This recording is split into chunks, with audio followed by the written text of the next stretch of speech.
While faith will give you the abilities and magics you need to succeed, you still should not neglect your skills or your feats.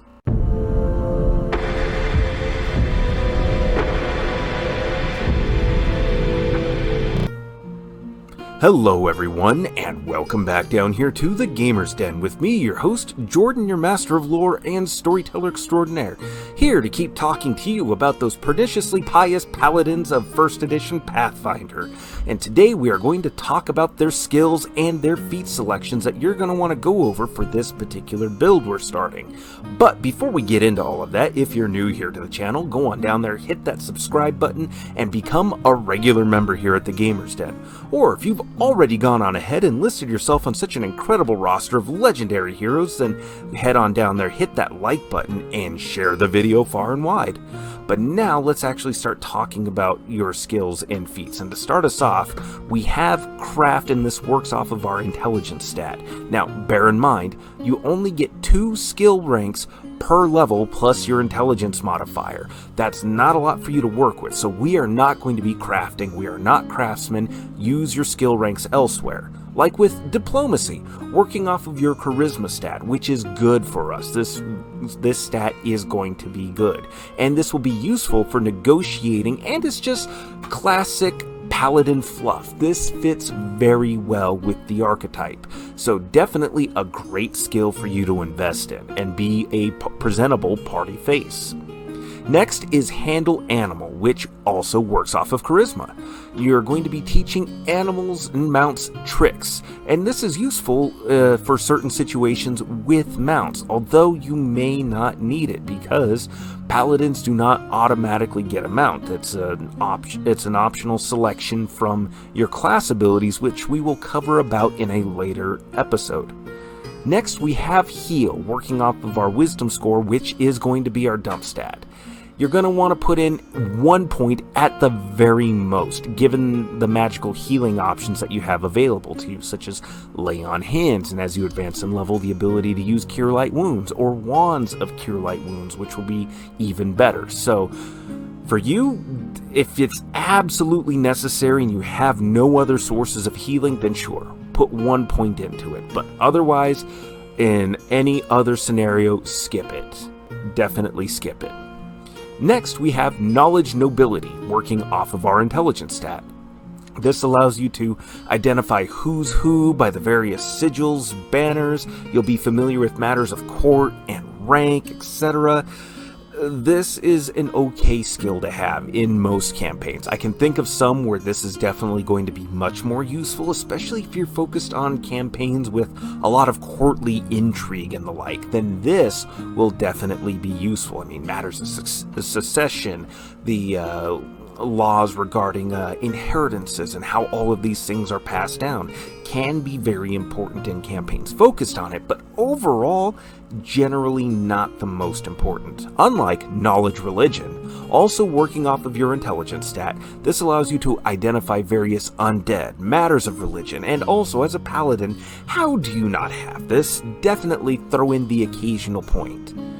Next skill, though, is Profession, and this is a fill-in-the-gap skill for all of the things that go into craft. This is how a blacksmith understands how to build and construct a forge, how to make sure that their tools are kept in good condition, or even the little bits of tools that he might need to craft as a stopgap measure or for some specific need to help aid him in the overall blacksmithing craft.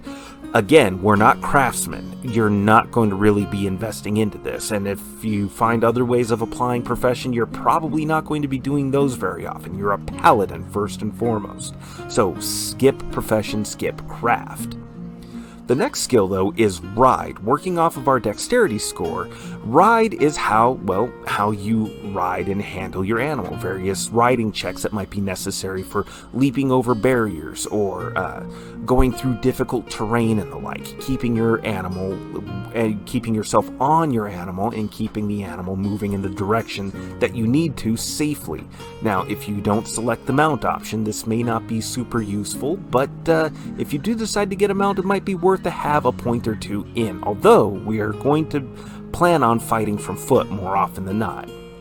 The next skill, though, is Sense Motive, and this is a good one to have, although it does work off of our dump stat of Wisdom. This allows you to tell who's lying to you. The information that you garner does depend a little bit on the DM and how well you roll, but you can generally tell if somebody's outright lying to you or withholding something from you, lying by omission and the like, or just the general emotional or mental state. You can kind of get a sense of the state that they're in. Maybe not the exact reasons why, but it definitely helps get you started down the right direction, where you can use a little bit of RP and player intuition to hammer down what exactly is going on. Then we go on from there, though, to another skill that's not going to be incredibly useful for us, and that's Spellcraft. It does work off of intelligence, and it can provide incredibly valuable information, but we don't have a lot of means of working with the information provided. Specifically, like when the different rituals that are being cast by different magic users, the specific spells that they're utilizing.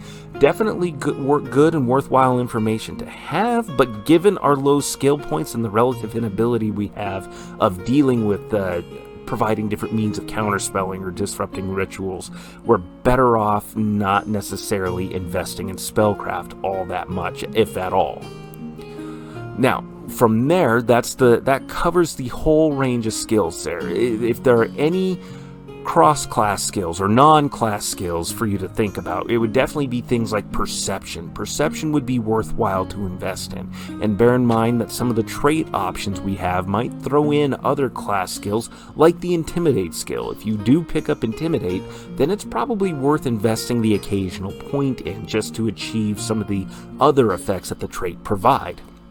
But now, let's go ahead and move on to feats. Now, something to note here with feats, because humans are just a mainstay that work well with any other class, I tend to start things off with the human bonus feat. But if you don't select human or have any options of gaining a bonus feat, then all the feat selections here, normally you just move along one feat up down the chain. There is an exception to this here. And we start things off with the Fey Foundling as our human bonus feat. On receiving magic healing, you gain +2 healing per die rolled and a +2 on saves versus death effects. You do suffer an additional 1 point of damage versus cold iron weapons as a trade-off, though. Which, that's a major whoop-de-frickin-do in that case. I mean, +2 health healed per die rolled. So if you're healing 3d6, you're getting out of a minimum of that a 9 hit points healed at the minimum. So that's a great boost to the average overall. And the fact that you get a +2 bonus on saves versus death effects, that's fantastic. Eat the extra 1 point of damage versus cold iron weapons. Those don't always come up a whole heck of a lot, and when they do, it's an interesting scenario overall. But going on from there, the other first level feat that we're taking a look at here is Noble Scion. You gain a +2 bonus on all knowledge nobility checks, which also becomes a class skill if it wasn't before. Now, you do get a list of options to select from when you pick this feat, but we want to select Scion of War from that list, which allows you to gain Charisma to Initiative instead of your Dexterity score. Hence why we're looking at making sure we have as good a Charisma score as we do. This makes the ability, this particular stat, that much more useful for you, because this affects several of your useful class skills, your spell casting, the bonus spells that you get, the save DCs on your spells, and now it affects your initiative as well. Definitely incredibly good for you to have, as well as this affects a number of other class abilities down the line. So, this feat alone makes Charisma that much more valuable and that much more of a workhorse for you. And bear in mind, this is a Charisma bonus to your initiative, so this will stack with other sources, such as if you went with the Ifrit racial bonus option that gives you a +4 racial modifier to your dexterity, or to your initiative. All the way around, you're looking at a +7 initiative with that particular combination, before you throw in anything like the improved initiative feat. So definitely a great combination to throw out there. But then of course we have more feats to cover, and we go on from there to our third level feat where we pick up Dirty Fighting. When flanking, you give up the +2 bonus to attempt a combat maneuver without provoking an attack of opportunity. If you do have the feat for the combat maneuver, you instead get a +4 bonus on the roll instead of the +2 bonus the feat provides. Also, when you pick up this feat, this counts as having an intelligence and dexterity score of 13, stunning fist, and combat expertise for the purposes of qualifying for the various improved combat maneuver feats or the higher level feats in those chains. So, this feat opens up a whole host of options for you, which is incredibly useful given that as a paladin, we don't get a whole lot of bonus feats. So if you decide you want to go down any of these combat maneuver chains, this is absolutely an auto-include for you, especially with this build. But then, for our first level feat, we are going to pick up Power Attack. Now, you'll take a -1 attack penalty for +2 damage, or +3 damage if you're two-handing a weapon or using a two-handed weapon. At every 4 attack bonus, this increases, so by the time you hit level 4 as a paladin, you're taking a -2 penalty to your attack and gaining a +4 bonus to your damage, or, again, +6 for two-handing a melee weapon. Then at 7th level, we are going to take signature skill for Intimidate. Requires 5 ranks in the chosen skill. You gain the abilities listed in that skill's 5 ranks entry and gain more abilities as you gain more ranks. So at 10, 15, etc. This is the Intimidate Unchained section if you go to the Pathfinder system reference document. And this opens up a lot of great ability to apply debuffs to opponents. Now, this will assume that you have taken the Omen trait that makes Intimidate a class skill for you, but these all work together really nicely. And again, as a paladin with this particular build, Charisma is a good stat for us. But, of course, we will go on from there to our 9th level feat, which is the Cornigan Smash. When you damage a target with a power attack, make an immediate Intimidate check as a free action to demoralize the opponent. Now you can see how all of this is stacking together really nicely, and being able to just freely demoralize an opponent like that is incredibly useful, especially as you level up and gain access to more iterative attacks and make a full attack action. Hitting multiple opponents in melee, you can now really start to spread around a lot of debuffing for essentially for free. For 11th level, you're going to be picking up Furious Focus. Ignore the penalties of power attack on your first attack. This helps to ensure that you are going to be hitting at least your first target with that first attack.